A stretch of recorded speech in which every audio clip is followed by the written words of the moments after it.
सुप्रभात छात्र मित्रों। आज हमें हिंदी 10वीं कक्षा की किताब का प्रारंभ करना है।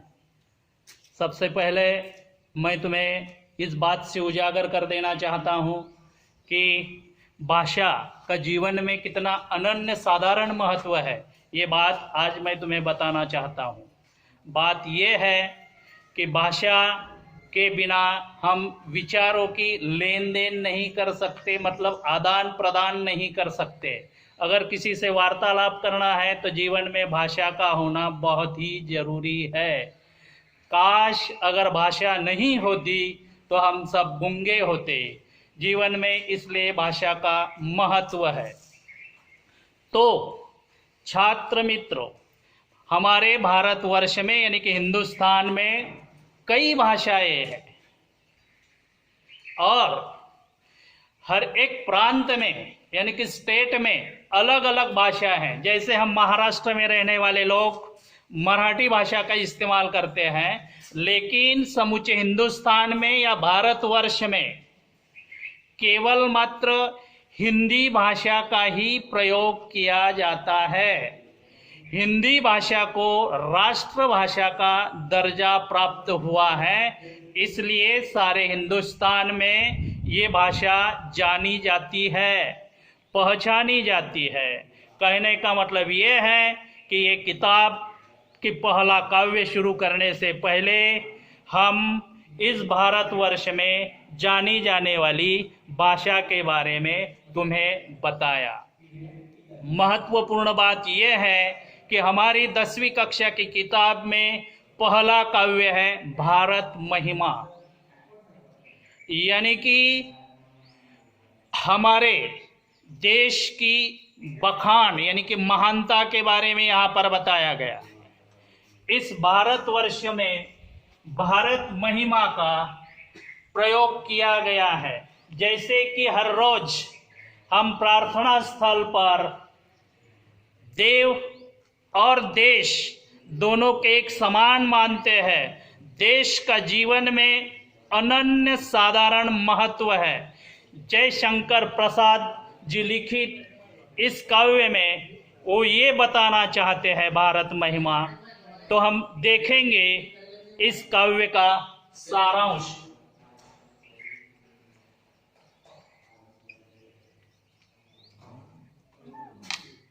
हिंदी भाषा जानने से पहले हमें ये बात जरूर जाननी होगी कि हम पुरखों की धरोहर जो है, थाती धरोहर यानी कि साहित्य का खजाना भाषा से ही लेते हैं। ऐसे भारत महिमा इस काव्य में जयशंकर प्रसाद हमें क्या बताना चाहते हैं ये देखेंगे। प्रस्तुत कविता में जयशंकर प्रसाद जी ने अपने देश का गौरव और इस गौरवशाली देश के अतीत के बारे में बताया। भूगोल ने हमें यानी कि प्रकृति ने हमें ये बताने का प्रयास किया है कि निरंतर हमें हिमालय जैसा इस देश ने मुकुट पहना हुआ है। हिमालय का मुकुट पहने हुए इस देश में निरंतर सागर उसके पैर धो रहा है।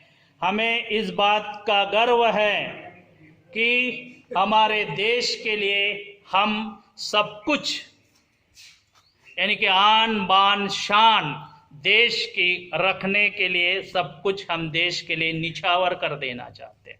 निछावर करना मतलब अर्पण करना, समर्पित करना। प्रकृति ने हमारे भारत की रचना ही ऐसी की है, जो अभी अभी मैंने बताया कि भूगोल के जो उपकार हमारे ऊपर है कि हिमालय हमारा मुकुट है तो सागर निरंतर हमारे हिंदुस्तान के पैर धो रहा है। ये बात यहाँ पर बताई गई है। ऐसा प्यारा प्यारा जगदीश का दुलारा हमारा देश संपूर्ण विश्व में, विश्व स्तर पर, दुनिया भर में ये बताना चाहता है कि वो सबसे न्यारा प्यारा प्यारा हिंदुस्तान हमारा। इस प्रकार यहाँ पर इन्होंने बताया है। ये इसलिए मैं तुम्हें कहना चाहता हूँ कि सबसे न्यारा हिंदुस्तान क्यों है। तो इस बात से सजग करने से पहले ये बताऊंगा कि विश्व स्तर पर दुनिया को जागृत करने का काम हमारे हिंदुस्तान ने किया है।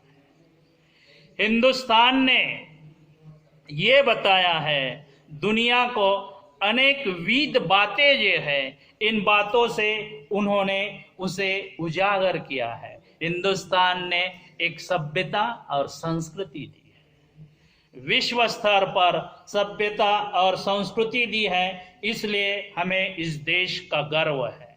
हमारा देश शूर वीर संत महंतों का बना हुआ देश है। इस बात का इतिहास गवाह है कि हमारे देश ने आज तक जो भी किया है वो और देशों को बढ़ावा देने का काम करता है। हम समूचे दुनिया को हमारे देश ने एक सबक, एक संदेश दिया है। आज यही बात मैं आपको जयशंकर प्रसाद जी के मार्फत आपको बताना चाहता हूं कि उन्होंने इस काव्य का सारांश इस प्रकार दिया हुआ है। इसके बाद मैं तुम्हें जयशंकर प्रसाद जी का परिचय कराना चाहता हूं। ये यूपी से जयशंकर प्रसाद जी जो है वो यूपी से है, वाराणसी। छायावादी काल के प्रसिद्ध लेखक जयशंकर प्रसाद छायावादी कालखंड में उन्होंने साहित्य की नींव डाली है। और छायावादी कालखंड में इन्होंने जो साहित्य लिखा है, यानी कि छायावादी कालखंड यानी कि गत काल में साहित्य की रचना जो की है, उसके जो 4 स्तंभ है उस वास्तु के, उसमें से एक है जयशंकर प्रसाद जी। और उनकी प्रमुख कृतियां अब हमें देखनी है। जो काव्य इन्होंने यहाँ पर दिया है भारत महिमा, इस काव्य में उन्होंने भारत का गौरव यानी कि गौरवशाली भारत की महानता बताने का प्रयास किया है। उनकी ढेर सारी कृतियां हैं। वो साहित्य में नाटककार, उपन्यासकार, कथाकार, काव्य, महाकाव्य, उपन्यास सब कुछ लिखा है। लेकिन कुछ चंद उनकी प्रमुख कृतियां अब हम यहाँ पर देखने वाले हैं। तो सबसे पहले इन्होंने लिखे हुए काव्य है झरना, आंसू, लहर। उसके तत्पश्चात इन्होंने लिखा है महाकाव्य कामायनी, ये महाकाव्य लिखा है। उसके साथ साथ उन्होंने ऐतिहासिक नाटक लिखे हैं स्कंदगुप्त, चंद्रगुप्त, ध्रुव स्वामिनी। उसके बाद उनके कुछ कहानी संग्रह है जिनके बारे में जानकारी हासिल करेंगे। प्रतिध्वनि, आकाशदीप, इंद्रजाल। उसके बाद हमें लिखने हैं उनके साहित्य के उपन्यास देखने हैं कंकाल, तितली, इरावती। इतनी प्रमुख कृतियां उन्होंने यहाँ पर लिखी है। इसके बाद अब हम जा रहे हैं भावार्थ की ओर। अब हमें काव्य का भावार्थ देखना है। काव्य है भारत महिमा। इस काव्य का भावार्थ देखने से पहले मैं आपको काव्य का पठन यानी कि काव्य की पढ़ाई कर रहा हूं। हिमालय के आंगन में उसे किरणों का दे उपहार, उषा ने हंस अभिनंदन किया और पहनाया हीरकहार। जगे हम लगे जगाने विश्व, लोक में फैला फिर आलोक। योमतम पुंज हुआ तब नष्ट, अखिल संस्कृति हो उठी अशोक। विमल वाणी ने विना ली, कमल कोमल कर सप्रीत। सप्त स्वर सप्त सिंधु में उठे, छिड़ा तब मधुर साम संगीत। विजय केवल लोहे की नहीं, धर्म की धरा पर धूम। भिक्षु होकर रहते सम्राट, दया दिखलाते घर घर घूम। गौरी को दिया दया का दान, चीन को मिली धर्म की दृष्टि। मिला था स्वर्ण भूमि को रत्न, सील के सिंहल को भी सृष्टि। किसी का हमने छीना नहीं, प्रकृति का रहा पालना नहीं। यही हमारी जन्मभूमि थी, यही कहीं से हम आए थे नहीं। चरित थे पुत भुजा में शक्ति, नम्रता रही सदा संपन्न। हृदय के गौरव में था गर्व, किसी को देख न सके विपिन्न। हमारे संचय में था दान, अतिथि थे सदा हमारे देव। वही है रक्त, वही है देश, वही है साहस, वैसा ज्ञान, वही है शांति, वही है शक्ति, वही हम दिव्य आर्य संतान।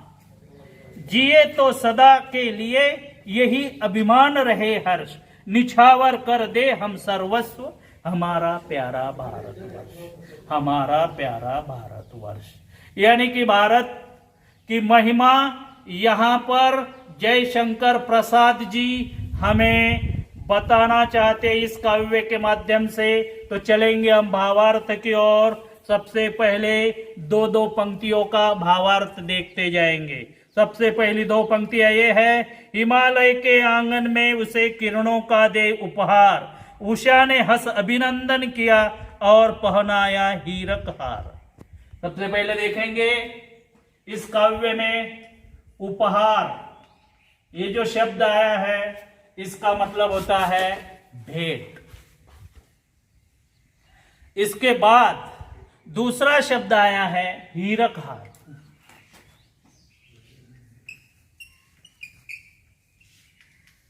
हीरक हार मतलब हीरो का हार।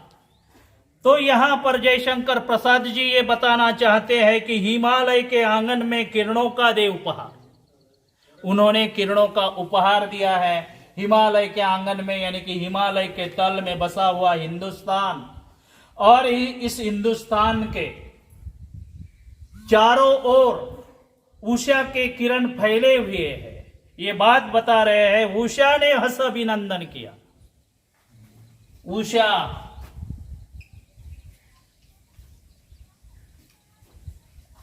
यानी कि प्रभात काल। इस काल में उन्होंने हंसकर अभिनंदन किया इस पृथ्वी पर भारतवर्ष का।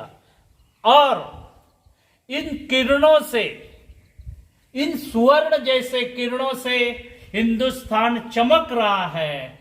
तो यहां पर कवि हमें यह बताना चाहते हैं कि उन्होंने पहना हीरक हार, जैसे हीरो का हार हिंदुस्तान के गले में पहनाया गया है।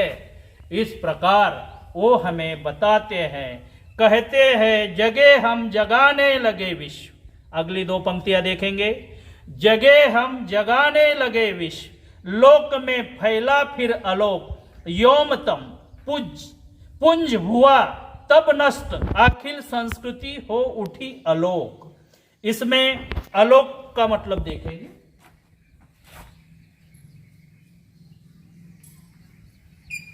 आलोक यानी कि प्रकाश, आलोक यानी कि प्रकाश।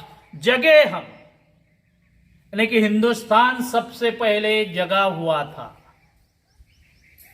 हम इतिहास के ओर अगर देखेंगे तो हमारे भारतवर्ष में ऋषि मुनियों ने रामायण महाभारत जैसे महाकाव्य लिखे हैं और इन काव्य के माध्यम से समूची दुनिया को हमने एक ज्ञान प्रदान किया है। इसलिए कहा जगे हम लगे जगाने विश्व। विश्व स्तर पर इन महाकाव्य का अभ्यास किया गया और समूचे दुनिया भर में लोग जाग गए। लोक में फैला फिर आलोक, आलोक यानी कि प्रकाश, फिर लोगों में प्रकाश फैला। ये प्रकाश यानी कि अज्ञान का अंधेरा मिटाने वाला ज्ञान का प्रकाश फैला हुआ है। यहां पर इन्होंने कहा योजतम पुंज हुआ तब नष्ट। योमतम का मतलब होता है अंधेरा, अज्ञान का अंधेरा मिट गया। पुंज यानी कि समूह,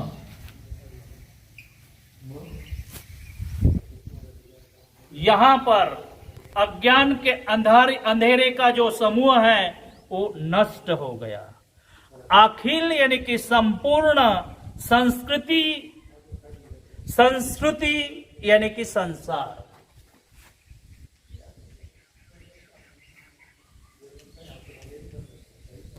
संसार मतलब दुनिया। इस दुनिया का हो उठी अशोक यानी कि चारों ओर धरती आकाश में फैला हुआ अंधेरा नष्ट हो गया और ज्ञान का प्रकाश चारों ओर फैल गया। ज्ञान का प्रकाश फैलाने का काम हमारे भारतवर्ष ने किया। तो मित्रों, तो अब हम काव्य का भावार्थ देख रहे हैं। यहाँ पर इस काव्य का भावार्थ का अंत करते हैं। बचा हुआ भावार्थ जो है वो हम अगली तासिका में यानी कि कल देखेंगे। धन्यवाद। अलविदा छात्र मित्रों।